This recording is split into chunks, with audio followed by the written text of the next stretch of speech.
Hello. Welcome back to the Trading Triangle. Once again, it's me and Kay. Kay's back from Europe. How did it go, Kay? It was a lovely trip. Thank you so much, Sean. Good to be back, and happy Sunday to all the viewers. Happy Sunday indeed. Yes, of course. Obviously, a disclaimer. We're just a couple of guys looking at charts on the internet. It's what we love to do. So obviously, it's not financial advice. I'm sure you can see the passion flow through the screen as you kind of go through this live stream. And obviously, a massive thank you to Wolf for letting us use the platform as well. As you can see, the kind of links is kind of around the X and all that kind of stuff. So yeah, thank you once again for that. And lastly, obviously, put your ticket requests in the comments. We will be happy to go through some. We don't actually have any just yet. Normally we have a couple, but I'm sure they'll be free flowing through very, very shortly, of course. So to put them in the comments, we'll go through our normal stuff. And then we've got the stock pick of a week from each of us. And then obviously we'll go through your audience requests. So get them coming in. And yeah, that's it. Should we jump into the portfolio? Let's do it. Portfolio. What we're talking about, slideshow. There we go. So tomorrow's obviously March the 10th. We've got a bit of a busy week as well. I think CPI and PPI, but we'll touch on that in just a second. But this is the market of last week. Pretty red overall. I mean, you've got a few big names like Microsoft and Google not doing too badly, but you've got Meta there almost down 5%. Same with Nvidia and same with Amazon as well. Is anything kicking off the page here for UK? Well, I was since I was on vacation, I did not bother looking at the markets, but it's definitely not a great week, I guess, for you guys who were actively trading. But I'm surprised that Google was still able to hang in with a 3% up, considering the tech really got its ass handed down to them last week. Yeah, one thing I will say, actually, I didn't actually do a lot of trading last week. I was more concentrating on my long-term positions and kind of longer-term swings.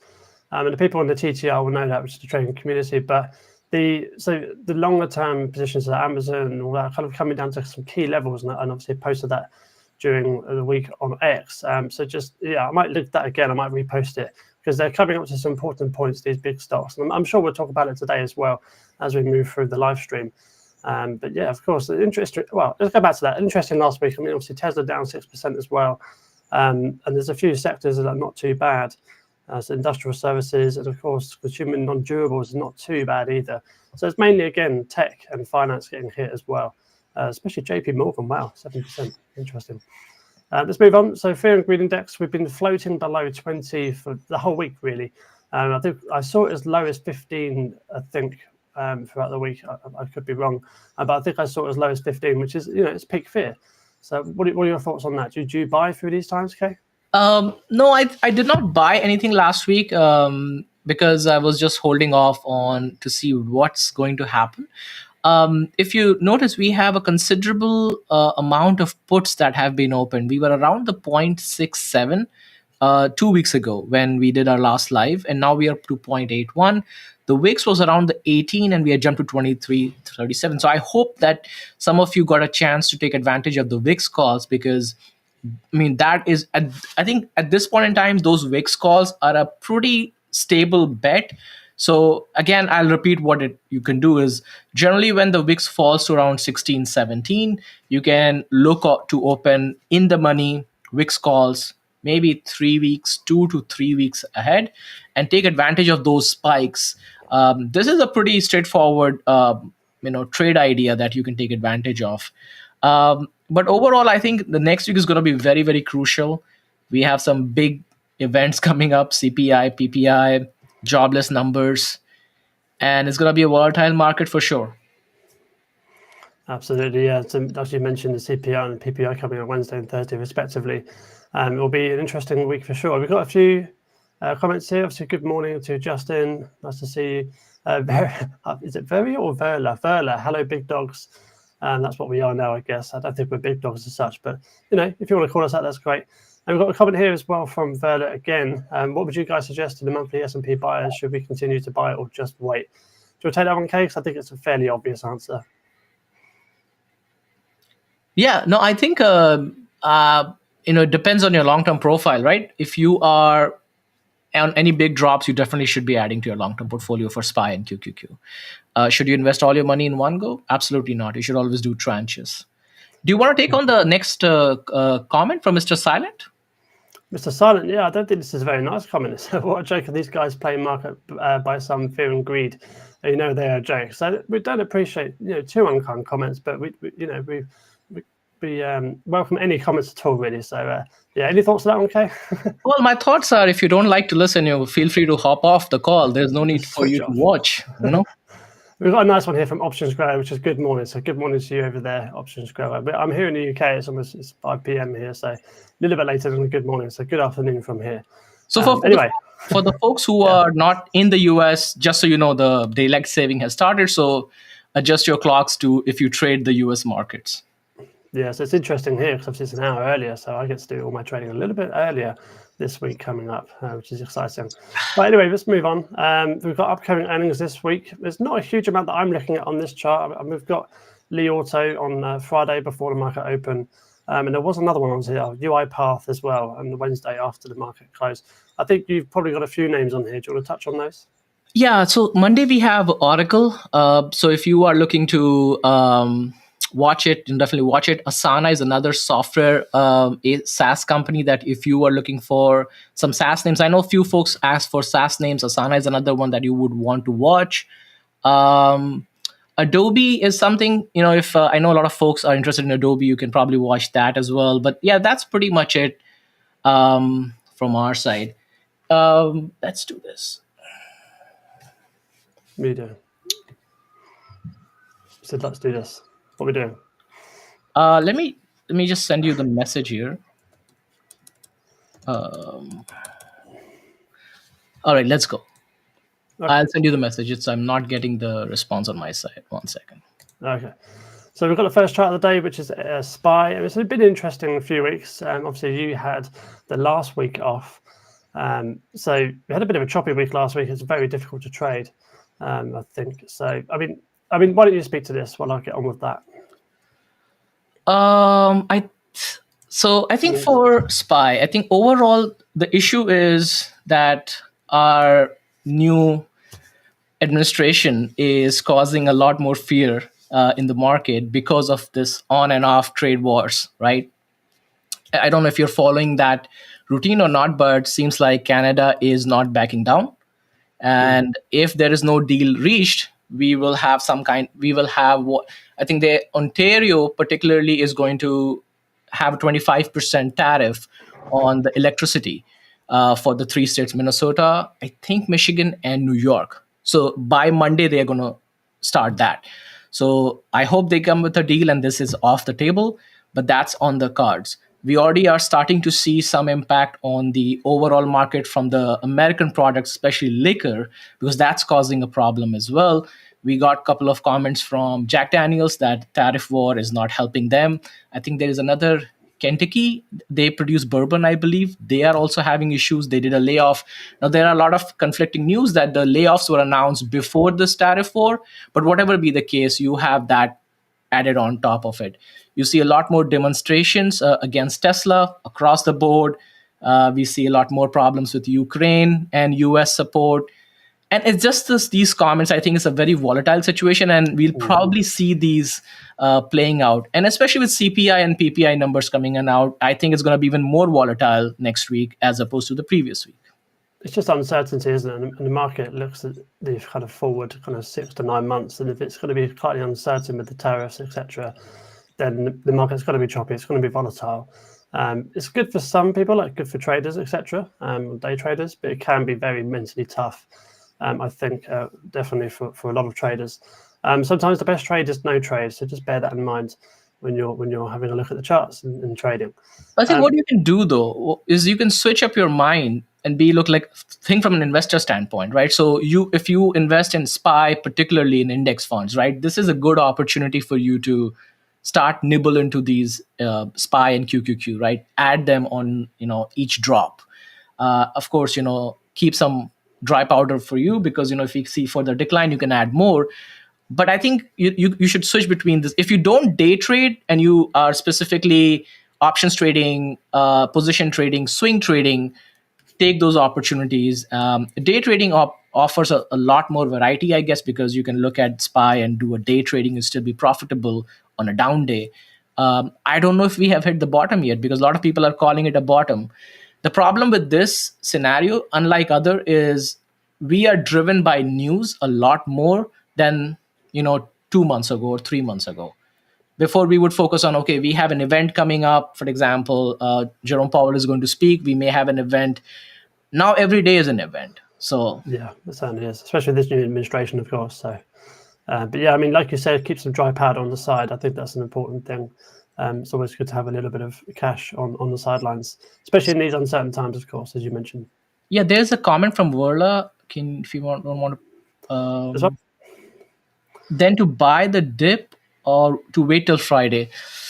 I don't know the answer to that, honestly. Again, it goes down to kind of your investing style, your trading style. So it's different. I mean, if you're one that likes to add on the 200 moving average, then obviously Friday probably would have been a good day for you. Yeah. But if you like to go below the 200 moving average, perhaps you have a rule of like a really solid support line, perhaps. And then maybe 560, as an example, might be a better strategy for you. But it's good to kind of ideal yourself with your own strategy and see what kind of works for you. But personally, I think these are good levels for me personally to add. But obviously, I would keep some dry powder on the side, as we both mentioned here on the live stream. We'll move on to Qs. We spent a lot of time on SPY.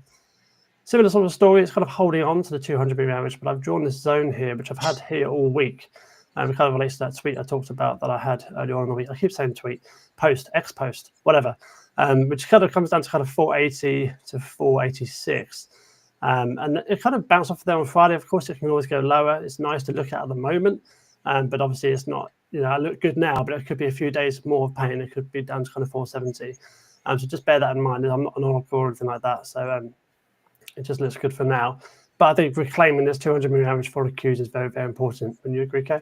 Yeah, I would agree. And I think we got a couple comments. So if you don't mind, let's take those comments. I could stop talking, so that's why I did it. Yeah. No, it's good. So here we go. This is just a technical look at what the market is doing and getting ready for what may happen. Yeah, I mean, it goes that kind of uncertainty. Wouldn't you agree? Yeah, I think so. Our job is as traders to look at what it is and then basically react to it. As an investor, you would want to also assess, should we add at these levels or not? Generally, it's a good idea to slowly dollar cost average at major levels because, again, I think the next comment is... Yeah, bring it up. You're kind of talking to that now. Yeah, they never guess the bottom or the top. Exactly. So nobody can guess where the bottom is going to be. So the best idea is to add on those massive moving averages, 200-day, 150, 100-day moving averages, even 300-day moving averages to good quality companies. And that's generally the idea. Now, if you're trading, that's a different situation. But from an investing standpoint, that's pretty much the golden rule. Not that we are telling you anything new. You probably know this already. Yeah, I mean, it's the reason why people have been doing it for decades. It kind of works in the long term. So there's a reason why people do it. Another question here from Jeremy. What's your prediction for AEYE earnings? I don't even know who that is. So I don't have any comments on that, Jeremy, personally. It's not a ticker I'm familiar with. I don't think I've even heard of that ever, to be honest. But I'll take a look at it. I don't know what this company is.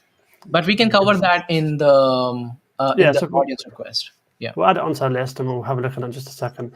But yeah, that's a QQQ. Anything more to add to this one, or are you happy with the? Awesome.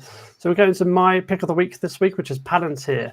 Obviously, with the market downturn, Palantir has come down as well, and a whopping 35%. We had a feeling it might come down at some point because the valuations are quite high, and of course, it just went on an absolute tear upwards. I mean, fair enough, but the company is absolutely killing it. And it makes a lot of sense that the stock has kind of followed in that path as well. Let me just get rid of our faces so we can see the RSI here. The RSI has kind of come back down to kind of 40, 45-ish. So it's kind of back into the middle, which I kind of like that. And of course, the zone I've got drawn here, which is 75 to 85, I've had that drawn for a number of weeks now, and it's just kind of playing around this area. I'm still kind of just waiting for it to kind of come down to that 75 level. And if we don't get it, then of course that's trading. You can't have your perfect entries. But I guess what my point here is to kind of long-term look at this trade. I'm not in this long-term, unfortunately, but this could be a good zone to perhaps DCA to. Obviously, it's not financial advice, just something I would look at moving forward. But for a trade, I'd like it to kind of come back down to the 75 just because it's the bottom of the support level. And obviously fill up a couple of these gaps. You've got one here about 100, which is a nice psychological level. And then I don't think that is a gap, but I think that's just the only gap there. I'll stop talking about this one now, and I'll move it back over. Any thoughts on Palantir? Well, as we were talking about Palantir a couple of weeks ago, when it was above 100, and I think there was a lot more FOMO. And because of this massive gap up, one of the reasons we were talking about is like you shouldn't try to buy at 100 plus level, because when it will pull back, it will most likely fill that gap. Now, would I buy Palantir at 84? Probably not. Personally, that's for me. The reason is because I have a very low cost basis.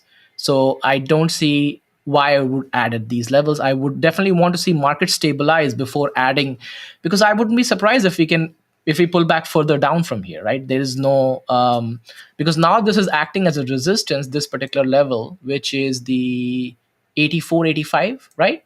85, yeah. Yeah, so that is acting as a resistance now. So if we see further rejection from that level, we could probably get down below to around which was a support of what, 74, 72, 73, Yeah, something, right? So that could be another point. So I mean, at this point in time, because the general broader market has lost its momentum, I am staying put. Fair enough, no problem. That's I mean, we like that. That's the kind of trading perspectives we have. So for me, I quite like this level, this kind of zone that we've got here. And Kay obviously wants to hold and sit on his hands and wait a little bit longer, which is absolutely fine. We all both kind of have different trading styles or different long-term perspectives, I guess, as well, kind of mixing in there. But that's my pick of the week. That's Palantir. You can obviously find me on X with the handle of ShaunTrades_. Obviously, I post there daily, kind of trading insights, psychological kind of stuff with trading as well. So go ahead and follow me over there. YouTube, I've got another video coming out this Saturday related to kind of financial assets, etc. So go ahead and subscribe to me over there, same handle. And TTR as well, TTR as well, which is my trading community. You can get the link on my X profile. It's right there, right in front of you, so you can go ahead and join that as well. I'd love to see you in the room. That's it for me. Let's move on to Kay's chart of today. Okay, so the reason I brought up Datadog here is not specifically that this is the time to buy Datadog. This is a couple weeks ago, Sean asked me, what are your thoughts about Datadog in particular? And when Datadog actually, broke down this long trend line, my comment to Sean was that I don't like it breaking the downtrend line. And there were this massive gap up that we had back in November of 2023. So we have been on this uptrend from August of last year. And when that broke down, I was not very happy or comfortable. Now, so this is where I'll bring up that when we look at the chart patterns, it's important you understand technical analysis, and it works. However, the technical analysis, the fundamental analysis, you look at sentiments, you look at earnings. This is a combination of how you want to play. Now, if you're doing day trading, it's very different from position trading, from options trading, from swing trading. If you're going to do swing trading, one of the comments I got on my response was, then we haven't taken into account all the support levels or the resistance that would become its support. As you can see from the chart, all the support levels are broken down. Now, the reason is because that was the first idea that will come to your mind if you're just purely looking from a technical standpoint. Yes, we broke down through a long trend line. The previous resistance will become a support. Absolutely correct. The problem is if you actually dig further in and go look at the earnings report, the guidance is weak. And if you don't understand how the SaaS business works, so most of these companies, the big problem is that they have spent a lot of money on the AI aspects, but they are not able to monetize the AI aspect. The biggest example is CRM, Salesforce. They have been launching AI. They have been in AI business for last 4 years. Every year there's a new theme. So if you use Salesforce at your work or have experience with Salesforce, you'll see they had an Einstein for last 2 years. Now they are talking about agentic AI. The problem is the landscape is changing so fast that these companies are not able to adapt and monetize it. The Copilot has completely failed on Microsoft. They haven't been able to monetize it. Now, when it comes to Datadog, they are in a position where there are a lot of companies, a lot of competition in what they do. Doesn't mean it's a bad company. Their future guidance is weak. So no matter how good the technicals are, if your future guidance is weak, you will see selling. And I don't like trading stocks that break a long-term trend line. That is a red flag for me personally. So Sean, going back to your point here, this is the reason why I recommended that let's wait for the $100 to come. That's a psychological support. And if that also breaks, then we will wait for the gap fill before we even think about adding Datadog. I guess my question is the balance of the future guidance and the stock price now. So the future guidance has obviously been priced in, or is being priced in currently. There must be a certain point where investors will think, oh, this is actually quite good value now looking forward. It's been a bit of a sell-off, and now the forward guidance kind of makes sense. Do we jump back in now? That kind of thing. It depends, right? If you already have a position, maybe you would want to take advantage on adding more on these big drops. But if you don't have a position, then you might want to wait, because now you are in a free fall where the gap fill is closer to than it was 2 weeks ago. So from my risk appetite, I would not touch the stock at this point. I would wait for the gap fill to get as close to the gap fill as possible. Now, the reason is because if you look at the broader market, most of the stocks are driven by broader market sentiment. If the broader market sentiment is weak, I don't want to get into positions where I'll burn my hands. I would let the stock actually go and test, maybe even break out and then retest and then maybe add to get some confirmation and confidence. Yeah, exactly. No, good words. I think the $100 level is another level that I'm looking at, the psychological level, definitely.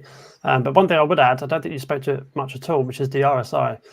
It's down in the red zone. It's right down below, which is, it's a point of interest. It could be actually setting a bit of an RSI divergence. There's something for investors and traders to look at moving forward for DDOG. But yeah, no, it's interesting. I've written it down alongside a couple of notes which you've mentioned as well. So yeah, greatly appreciated. I'm sure the viewers do as well.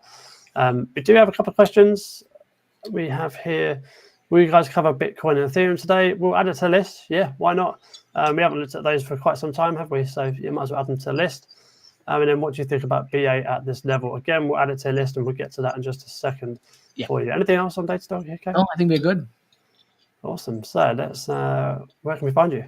Well, the usual, on X, on YouTube, and on Substack. Simple as that. Nice and easy. Yeah. You can tell he's had a week off. Awesome. Right, we'll jump out of this and we'll get the charts up and ready. The surprising is nobody asked about Tesla today. Not yet. Not yet. I'm sure they will eventually. Let's get rid of that. Let's get this up. Right, here we go. All right. First one is Amazon. Amazon. You've been trading Amazon a lot lately, right? I have. I've been pointing out a lot about the kind of Mag 7 actually, because we had a bit of a rundown in the market, but obviously you want to look at the kind of bigger stocks because they make the most money and they're kind of last the longest essentially in any sort of situation, whether it be a recession or black swan event or anything like that. They'll still be thereabouts. I just want to quickly put your ticket requests in the comments. Normally we start the session with that. We've got quite a few already. I think we might have enough for about 20 minutes or so, but feel free to stick a few more in there. Amazon, yes, of course. So here we've got the level here, which I've got drawn, which is about 185 to 188. And this is the zone I've got. I know it's just below the moving average, but it's just a lot of volume at this level, which you can see obviously covered on the screen here. Just a point of interest. And of course, if we do break below that, and obviously the 200 moving average is, of course, massive support level. Yeah. Yeah, I mean, this is the weekly chart as well. So this is even more dramatic. If we go into the daily chart, it's sitting right at the 200 moving average. Exactly, yeah. So it's right there at the 200 average. So you can see why people kind of bought on Friday with that wick kind of coming up in the later parts of Friday. But whether that sustains or not, again, is yet to be seen. But I like this level here around 184, 188. And anything here to add, okay? No, I think it's a pretty interesting level to watch, and especially with the next week's CPI, PPI, if the market moves even down further, we might even see breakdown on Amazon. But again, if it's in your long-term portfolio, I would start to nibble at these levels. Awesome. Next up is Microsoft, another big one. I think we have Apple, we have Amazon, Microsoft, Meta, so basically NVIDIA. Yeah. People are concerned. That's normal. Pretty fine. The fear and greed index tells you that. So we've got a bit of a level here, which I've got here of 369-ish and to 382. Kind of touched that on Tuesday, I think it was. It's kind of bounced off of that for now. But what I want to do is go to the weekly chart. I think it's always important to kind of go out rather before we're going in. You can see my interest at this level, which is the volume here. I mean, I'm not going to talk too much to this. I think it's obviously a great company. You mentioned earlier Copilot's not taking off, but they still do lots of other things within the company, of course, to sustain their their future. But yeah, I mean, your thoughts on Microsoft? You know, No, I think most people would have a position in Microsoft, right? So again, going to the same point, as you get these 5%, 10% drops, you add to your portfolio. I'm not trading Microsoft right now, no. but at this point in time, if it's showing weakness, because we haven't seen Microsoft dropping below 200 since August of last year. So you actually have, this is the same price you'd be buying around August of last year, right? Even below that. Did you say 200 or 300? No, I said we haven't seen the prices drop before August of 2024. Oh, right. I thought you said. No, what I meant was that like whenever you see prices dropping from its all-time highs of 5%, 10%, you can keep adding. It's way below it. It's way above its 200-day moving average. So that's on the weekly, and on the daily. On the daily, we are actually below the 200-day moving average. Yeah, it happened for a while, I think. Yeah. We have been below since January 29th. But it's kind of just not really moved for a long time, which I think is kind of catching people's eyes a bit.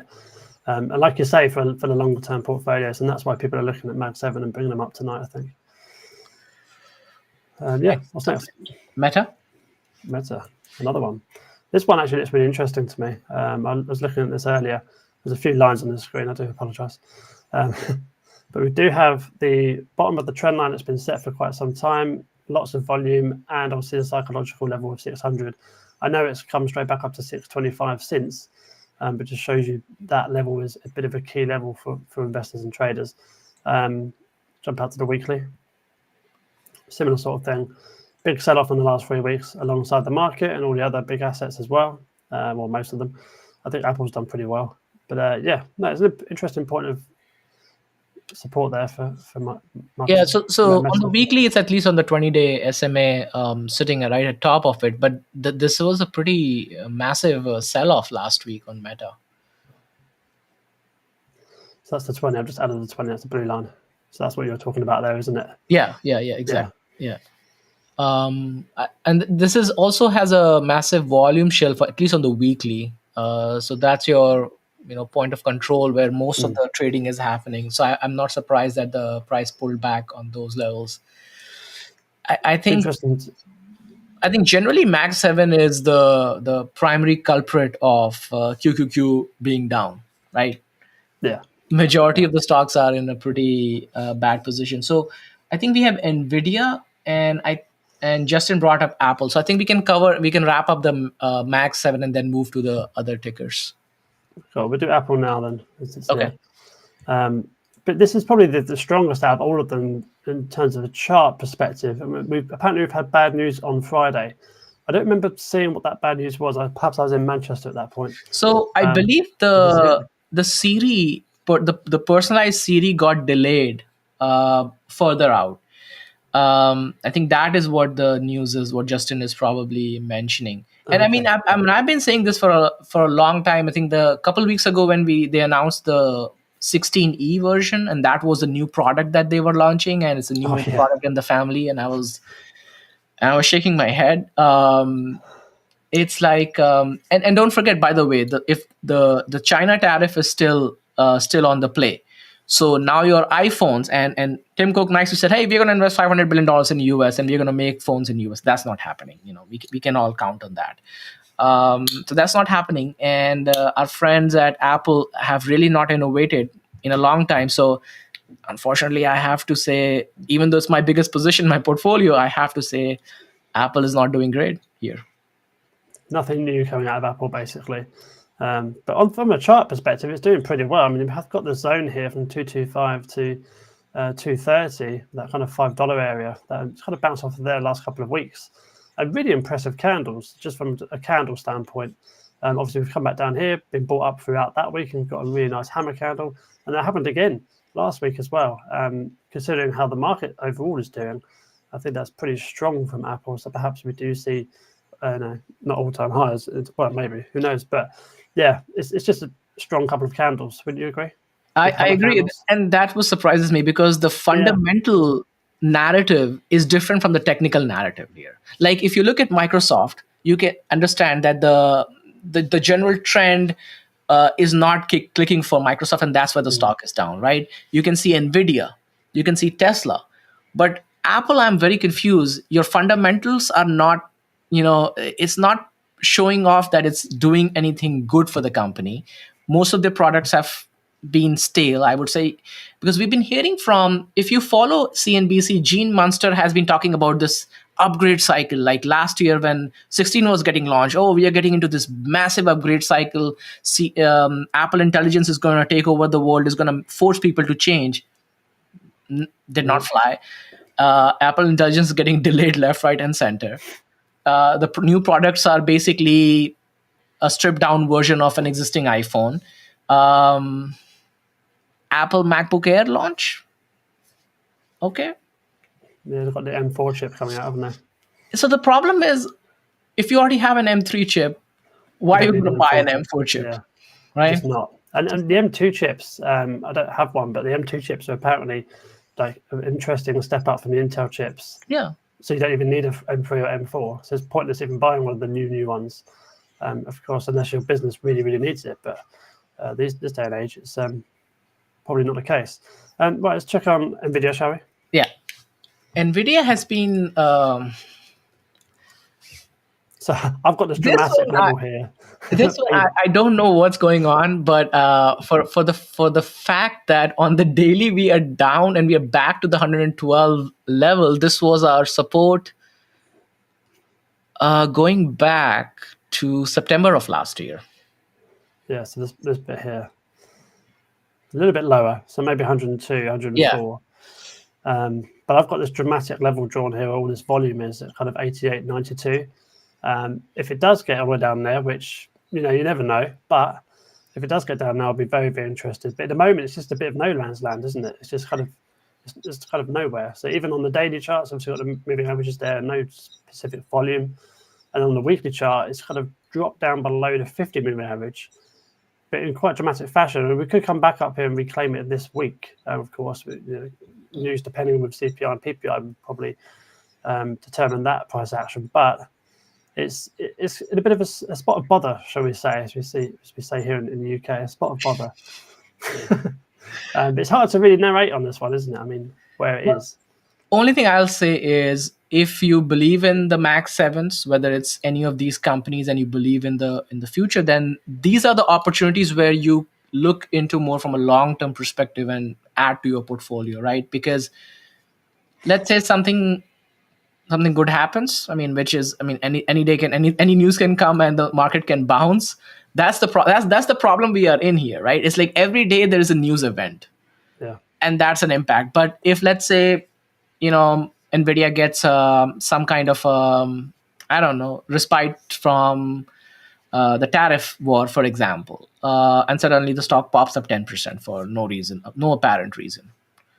So I would add NVIDIA if you believe. Personally, I have been adding NVIDIA across this downfall at different levels for a long-term standpoint, and of course from a trading standpoint, I have NVIDIA at different levels where I run covered calls.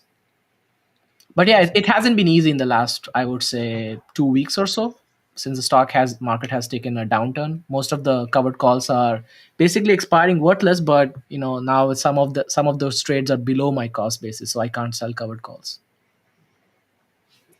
Interesting time for NVIDIA investors. All right. Next one is this stock I don't know. It's SPGI. I've never heard of this one. Oh, this is just a SPY. So S&P Global. Okay. So we kind of narrated on that in the last, basically 10 minutes. We're covering all 10 minutes. Max 7. Next up is, go ahead. Compiling all of that. I mean, you could just, of course, just go into this. So I've just got to add that. So yeah, that's it. Next is IBM. Well, that's the global one. So that's actually slightly different. S&P Global. Not too sure what the details are of that, because it's got a bit of a less dramatic drop. And we've got a bit of support here on there. So yeah, an interesting one to have a look at. In fact, there's a bit of a breakout retest for the third time. If we're looking at it technically, of course, I mean, it's a bit more of an overall asset. So S&P Global is basically provide the credit rating, benchmarks, analytics, and workflow solutions in the global capital, commodity, and automotive markets.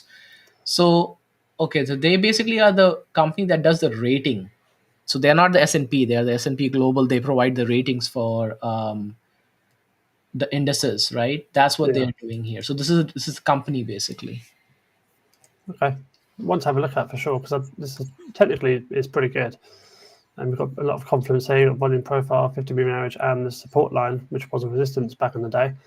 So yeah, not a bad one. SPGI.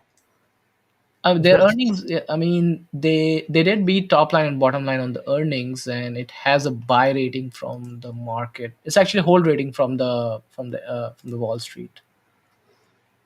Sorry, George, for almost passing this one, but we managed to stick on it. We found out what it was. The next one is IBM. Yes. And Mike. Let's have a look. Was there like a news for IBM that we saw such a strong candle on Friday? Don't know, but this is the weekly chart, and it's gone nothing but upwards for the last 2 years. I don't cover IBM at all. I don't really follow it either. But yeah, big strong candle on Friday. News related to that would be I'm looking up inside buying. So Trump plans to meet with several big tech CEOs next week. Is it? Yeah, IBM is included in that talks. So it's news based again. Seems like it. But we do have this major gap up. So that's very, very interesting. And but the good news is that they have been trading pretty sideways at those levels. That could be, we could see a good,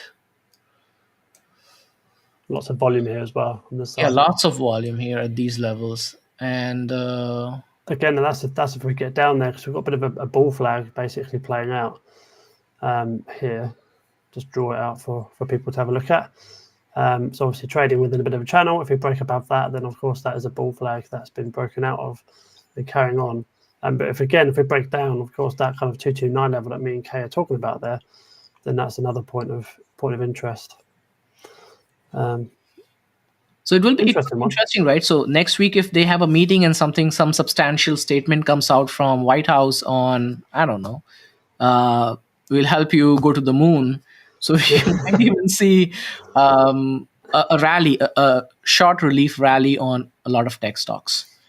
So is this all-time highs for IBM?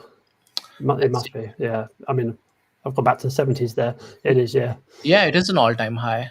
Yeah. If you jump to the monthly, you'll be able to see.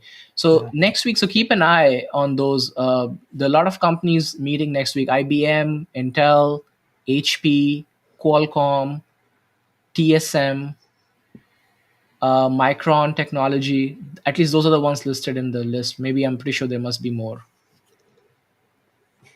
No, I like IBM. Not too bad.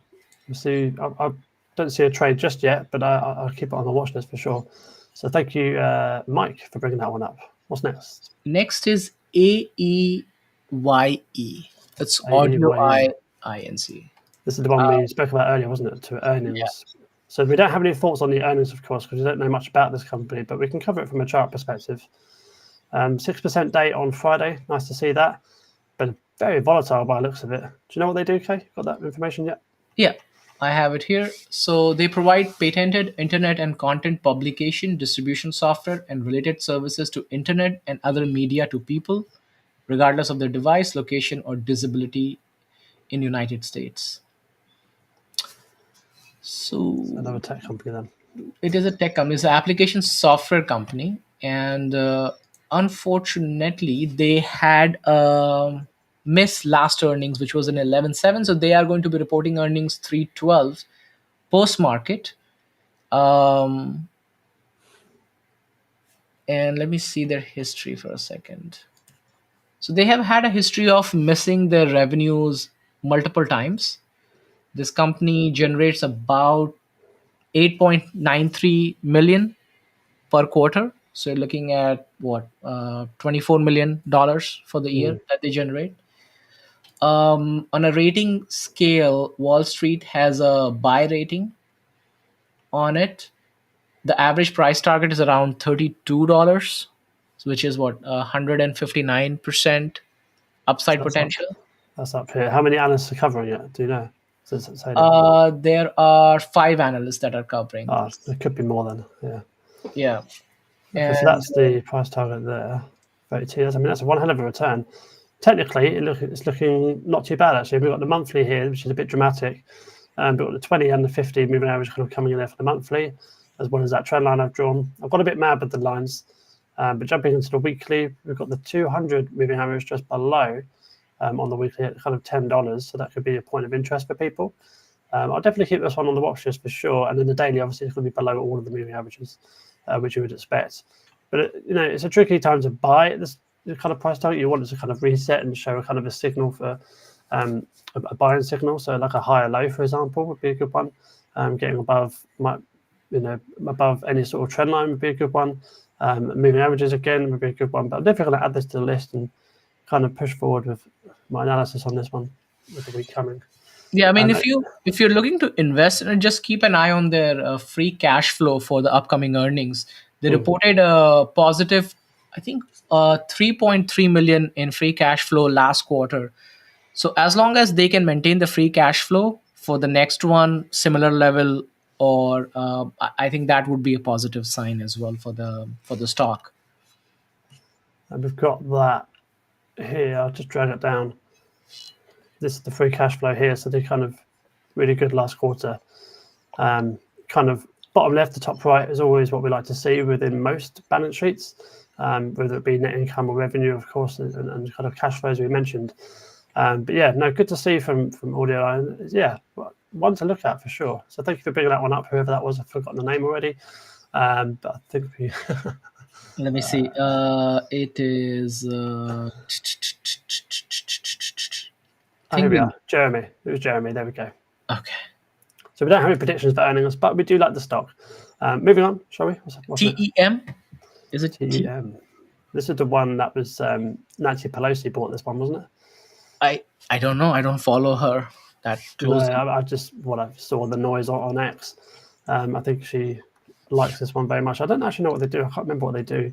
Is she an active trader, or is somebody else trading on her behalf? Well, we'll never know, will we?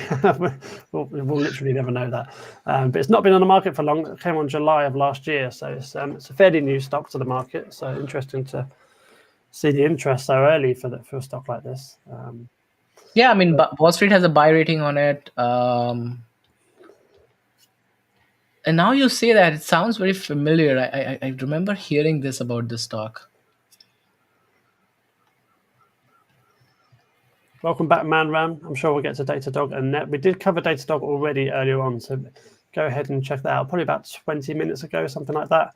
But Net, of course, we'll get to that in probably a few tickers' time. I'm not too sure where we are, but we'll get to that eventually. But yeah, I mean, TEM, from a technical point of view, not a lot is going on. It's kind of back into the middle of this area here. You might be able to draw a Fibonacci.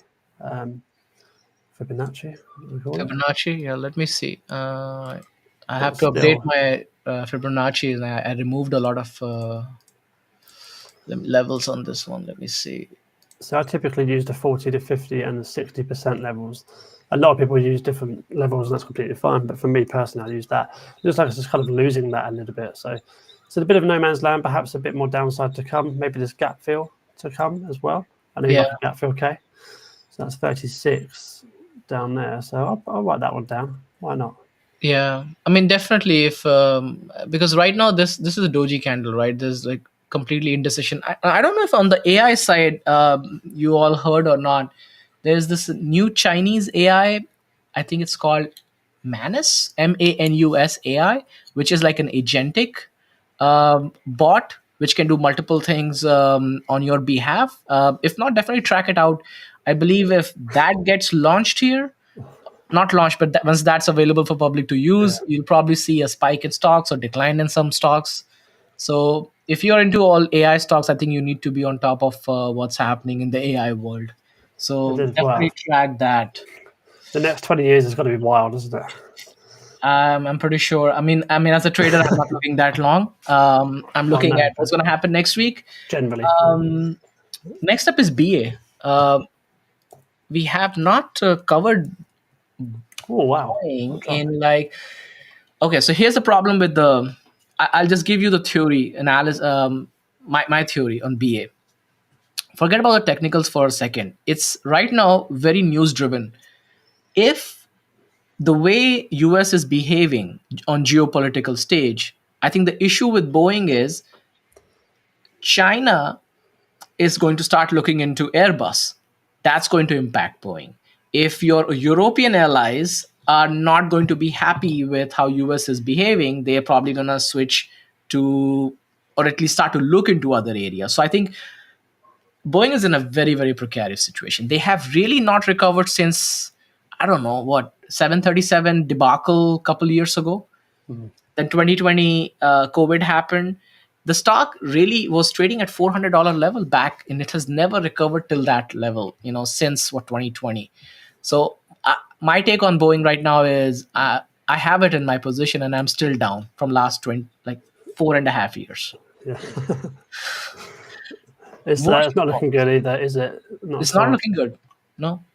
I mean, with this, even looking at the technical level, we've had this trend line that was kind of setting from May of 22, kind of rejected off that recently. I'll get rid of it now because it's not really worth it. But yeah, it needs to show some sort of strength for sure. And you've probably got another bit of a trend line here if people are interested.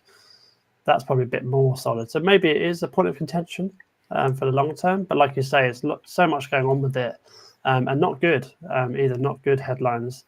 So much going on with it. It's a hard. I was gonna say it's a hard sell, but it's a hard buy as well. I think the only good news on Boeing is that the management change may help, but it may take a couple quarters, barring if there are any additional overhangs from a tariff wars and your allies not being happy with you. And China is a big market. If China really starts to shift Boeing orders to Airbus, that's going to be substantial impact on Boeing. Exactly. Next up is if you want to cover BTC and Ethereum, and then we'll cover the other ones, Net and Broadcom. So the only one I want to touch on here for Bitcoin is just it's actually coming down a little bit now to kind of the 200 moving average again. So it's been touching this very recently a few times, as you can see on the chart here, 1, 2, and now 3. It kind of needs to hold that for strength, and it doesn't look like it's got much strength going into this kind of holding point again. So it'd be interesting to see what happens here. But I just wanted to kind of bring that one up for investors and traders. It's at a point of interest for many people. I have it down for 73,000, and then I'm interested. I think that's down to the weekly chart. So that's down to the weekly. It's come up a bit now since that. So maybe 75. But I do like that kind of zone of 73 to 75, let's say. So that's kind of the only commentary I've got on Bitcoin. Just draw that up for people to see. Didn't Trump just have some kind of a conference with talking about the Bitcoin reserves? There's some comments he made. Don't sell your Bitcoins or something like that. Oh yeah, that was last Sunday. He basically said Bitcoin was bullish, essentially. Now that's when we saw this push up last week, and that was a really interesting push. Was it this one? No, it was that one. Yeah, so that big push up to kind of the 94 level, which subsequently sold off. So actually, that line was pretty crypto reserve. Yes. Yeah. And you know what? Good you brought that up, because looking at Mara.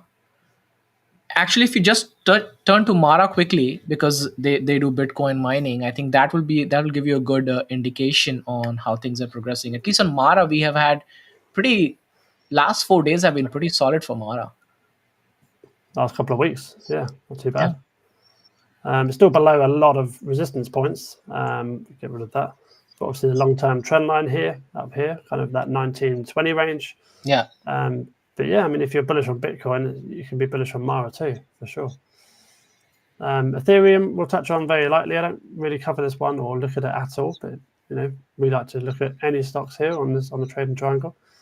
Let's go out to the weekly. Let's have a look. I do have a wedge drawn actually, by the looks of it.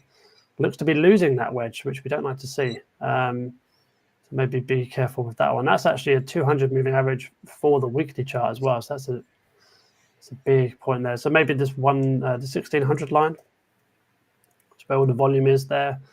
Obviously, lots of price action back in 2022, 2023. But yeah, maybe that 1600 line might be interesting for people to have a look at. Sean, do you trade Ethereum? No, not so. No.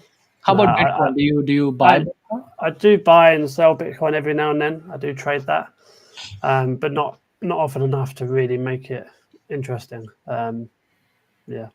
Okay. I'm not a long-term investor either in Bitcoin. Maybe I should be. People Well, keep telling me to buy Bitcoin, but I mean, I can share my experience. At least, yeah, back do in the day, I it. used to be big into Bitcoin, Ethereum, and since that whole FTX debacle and a couple other Celsius, and there was another one I forget, they all went bankrupt. That was a big a slap on the face, especially if your brokerage is going bankrupt and you lose all your investment. That was like a big scam. All right, moving on to Net. Awesome. Net, AVGO, and then I think Hood is the last one that we got. Let's see. Hood, yeah, good one to finish on. We'll finish on Hood, so no more requests to come through. What's this one? Net, Cloudflare. Well, lots of lines drawn on this one. This is the weekly chart. I'll hand it over to you because you're a bit more of a Cloudflare kind of guy. I'll just draw some lines while you talk.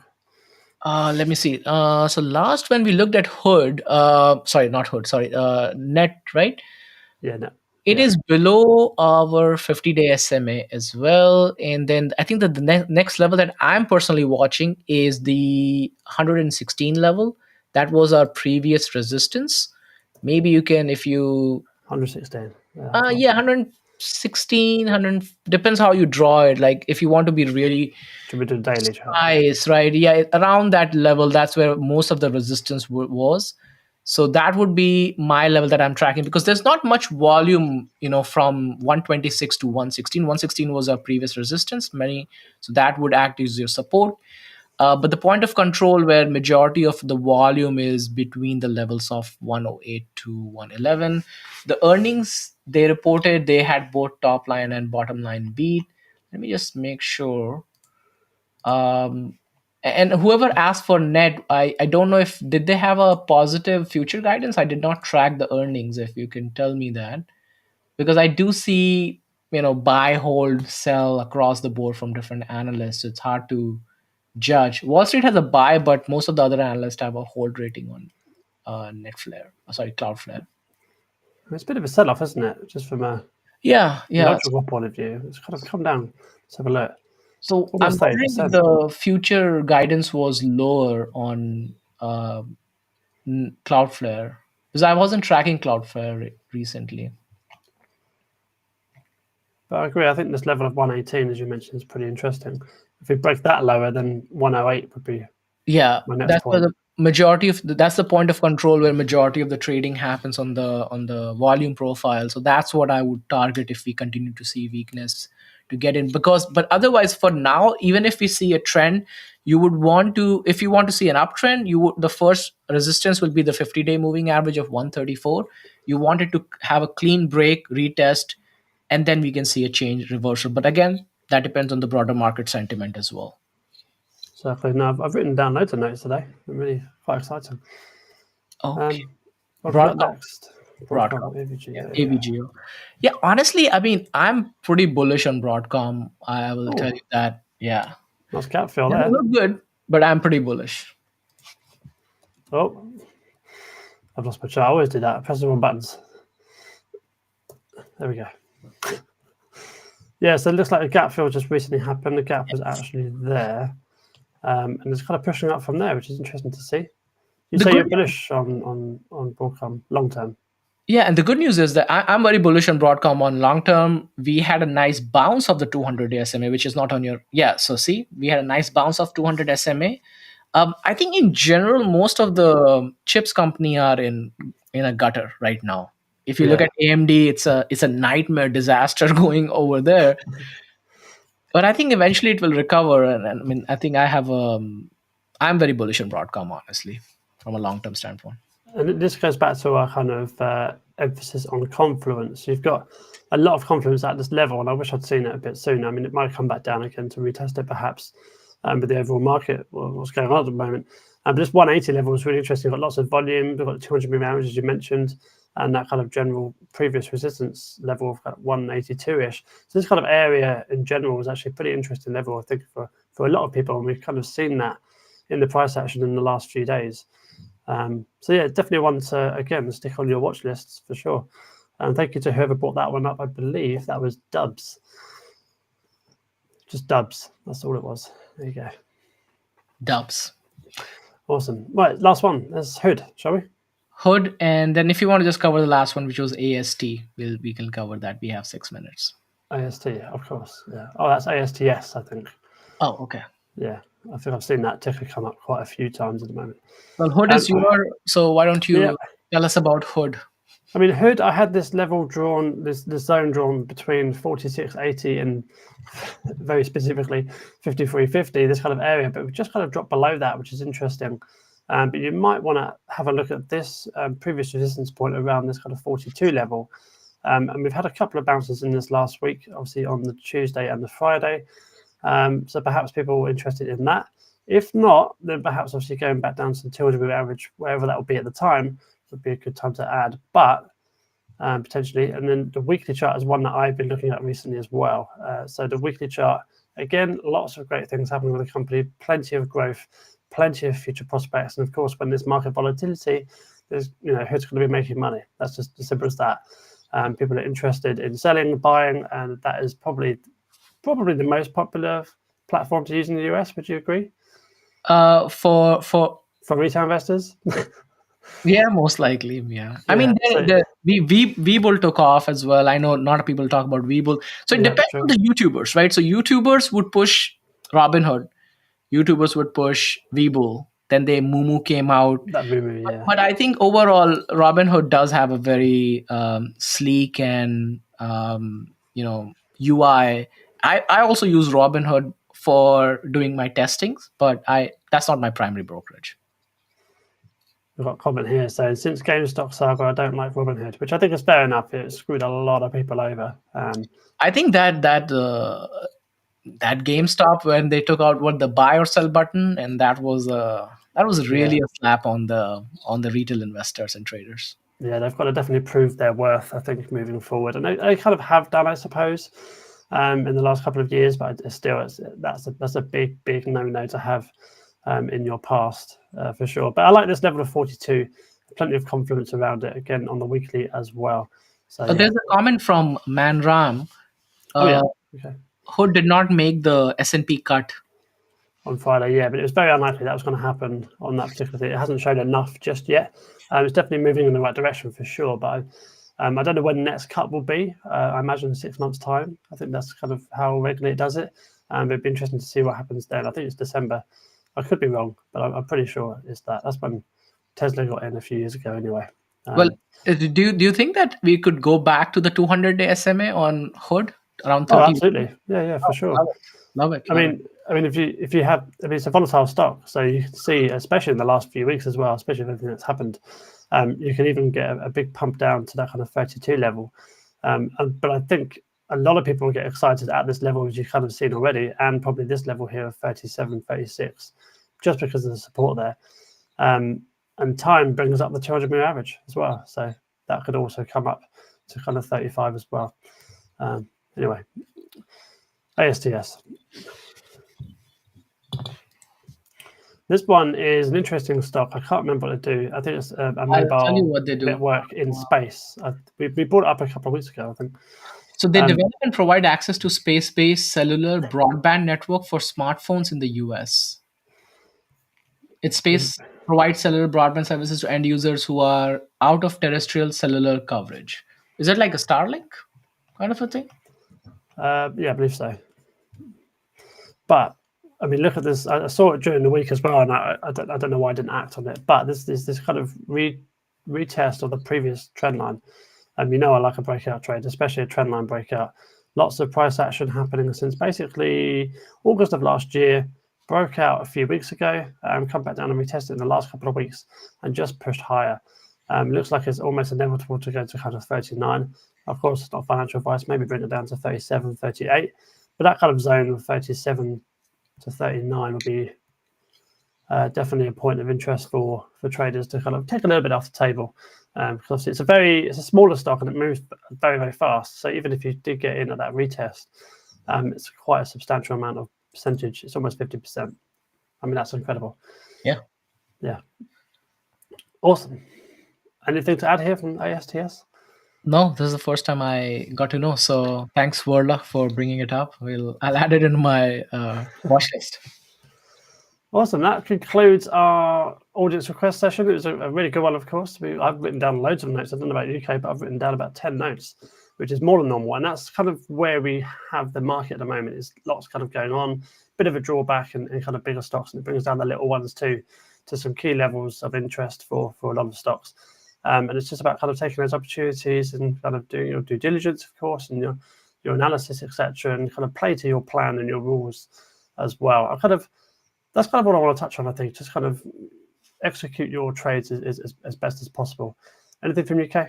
No, I think you pretty much covered everything. All I'll add is based on your trading style, I think you should take into account each day.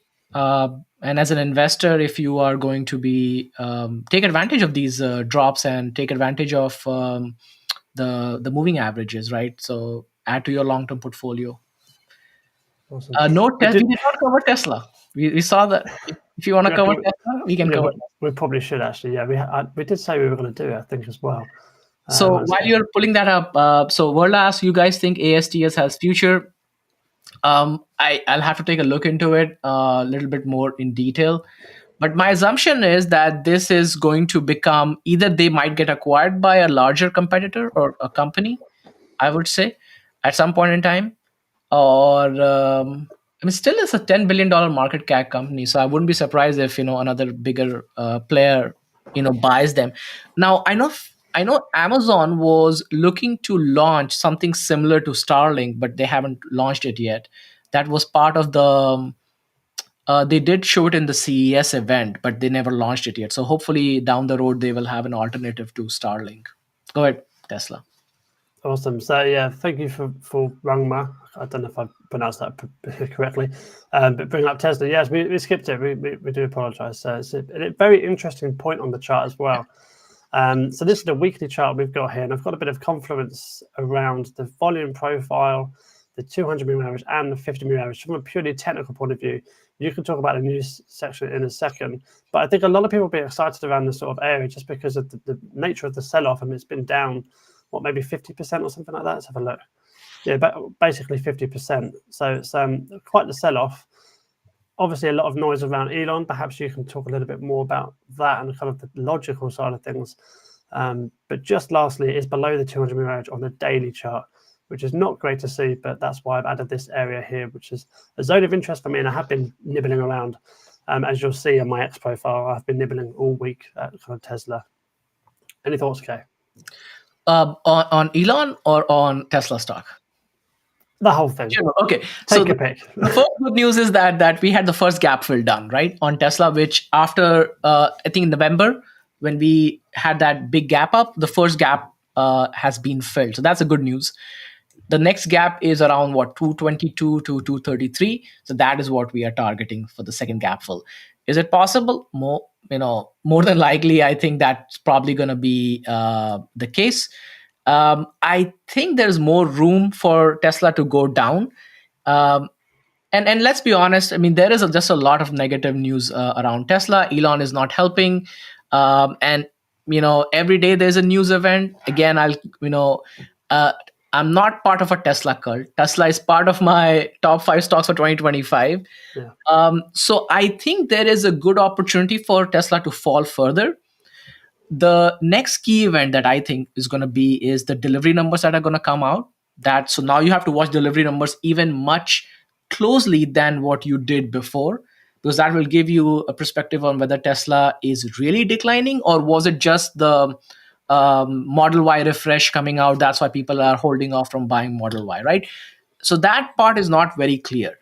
Whether these protest demonstrations are having an impact on Tesla, we don't know yet, because that event and the Model Y refresh happened at the same time, right? So there's a lot of coincidence. We have to watch the numbers. I will not follow, what's his name? The pink suit guy, what's his name? Dan Ives. Every single week, every single time he'll come, is a generational buying opportunity. So 350 is a generational buying opportunity. Then why not buying at 262?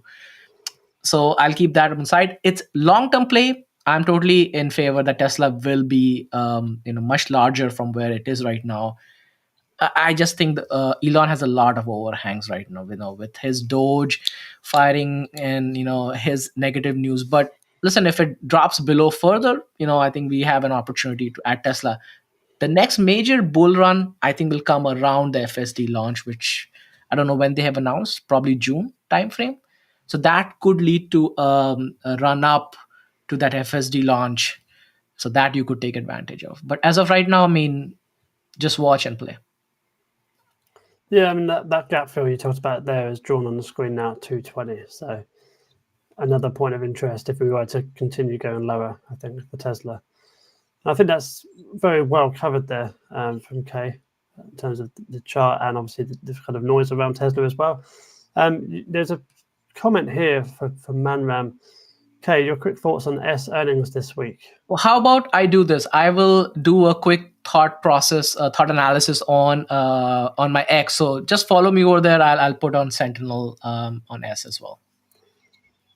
Exactly. And then the last question here we've got, we should not forget that Tesla is not only about cars.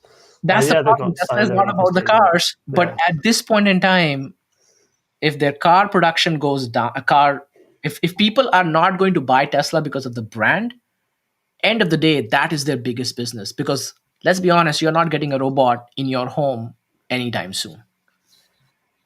No, I don't want one at the moment anyway. So, because would you like a robot? Do you want a robot in your house, Kay? If it's like $1,000, sure, I'll buy it. But it seems like Elon is selling it for $30,000, so it's the same price as a car. I can't afford it. No, well, some people will, of course. That's it. Some people are not driving the demand. It's the same situation, right? If you want to bring scale to the market, you need to be able to sell to the majority of the people. And let's be honest, electric vehicle credits are going away. Donald Trump was drill baby drill, going towards the ICE cars. I don't know how that's playing out overall in the bigger picture. Yeah, I do have two, by the way, iRobot. It works very well. Awesome. I think we'll wrap it up there. Thanks again for all the comments that are coming through, and obviously the charts that we covered as well. I've written down again lots of comments to lots of charts, which again is why we love to do it. Different trading perspectives and kind of our views on the future as well. Thank you again for Wolf letting us use the platform. We really, really appreciate it. We couldn't do it without you. And yeah, I'll finish off with the UK. We did kind of close out a little bit earlier before looking at Tesla charts, but just a final few words and we'll shut it off with the UK. No, I think what I'll say is that just watch the events. CPI, PPI are going to be very, very critical for next week. So trade carefully and listen, keep adding on those big moving averages for long-term position. Exactly right. Take care, everyone. Trade